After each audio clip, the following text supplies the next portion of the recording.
সরকারি কর্মকর্তা কর্মচারীদের জন্য বড় সুখবর জানা গেল। সব সরকারি কর্মচারীদের মহার্ঘ ভাতা দেওয়ার সিদ্ধান্ত নিয়েছে সরকার।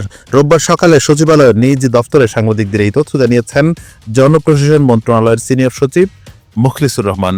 তিনি জানান, মহার্ঘ ভাতা দেওয়ার বিষয়ে গঠিত কমিটি আগামী সপ্তাহে বৈঠকে বসবেন। 2 থেকে 3টি বৈঠকে এ সংক্রান্ত সিদ্ধান্ত নেওয়া সম্ভব হবে। এর ফলে সরকারি কর্মকর্তা কর্মচারীরা বেতনের সঙ্গে আরও কিছু আর্থিক সুবিধা পাবেন। মূল্যস্ফীতির বাড়তি চাপ সামলাতে এই ব্যবস্থা নিল অন্তর্বর্তী সরকার। জনপ্রশাসন মন্ত্রণালয়ের সচিব জানান, মহার্ঘ ভাতা সংক্রান্ত একটি পর্যালোচনা কমিটি গঠন করা হয়েছে, যা ভাতার পরিমাণ নির্ধারণে সুপারিশ করবে। এরই মধ্যে সরকার কর্তৃক একটি কমিটি গঠন করা হয়েছে, যাতে বিভিন্ন মন্ত্রণালয়ের উচ্চপদস্থ কর্মকর্তারা রয়েছেন। কমিটিটি মহার্ঘ ভাতার প্রযোজ্যতা এবং প্রাপ্যতার বিষয়ে পর্যালোচনা করবে।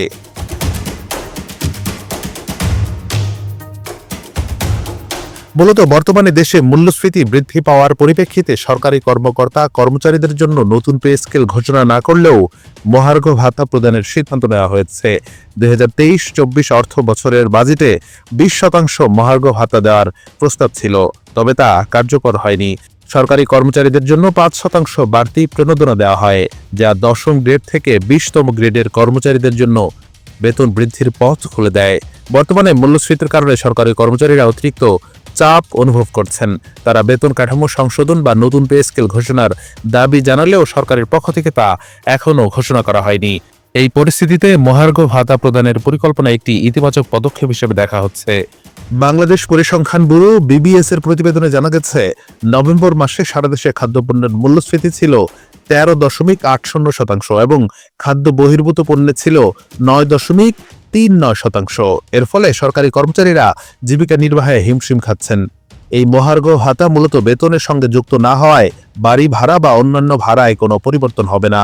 তবে এটি কর্মচারীদের জন্য বিশেষ সুবিধা প্রদান করবে, যা বর্তমান মূল্যস্ফীতির চাপ সামলাতে সহায়ক হবে। এর আগে গত 12ই ডিসেম্বর জাতীয় বেতন স্কেল 2015 এর আওতাভুক্ত কর্মকর্তা কর্মচারীদের মহার্ঘ ভাতা প্রণয়নে কমিটি গঠন করে সরকার। প্রধান উপদেষ্টার মুখ্য সচিবকে আহ্বায়ক করে এই কমিটি করা হয়। 7 সদস্যের কমিটিতে জনপ্রশাসন মন্ত্রণালয়ের সিনিয়র সচিবও রয়েছেন। কমিটির কার্যপরিধিতে বলা হয়েছে, কমিটি মহার্ঘ ভাতা এর প্রযোজ্যতা এবং প্রাপ্যতার বিষয়ে পর্যালোচনা করবেন এবং প্রয়োজনীয় সুপারিশ দাখিল করবেন, এবং কমিটি প্রয়োজনে এক বা একাধিক কর্মকর্তাকে কোঅপ্ট করতে পারবেন।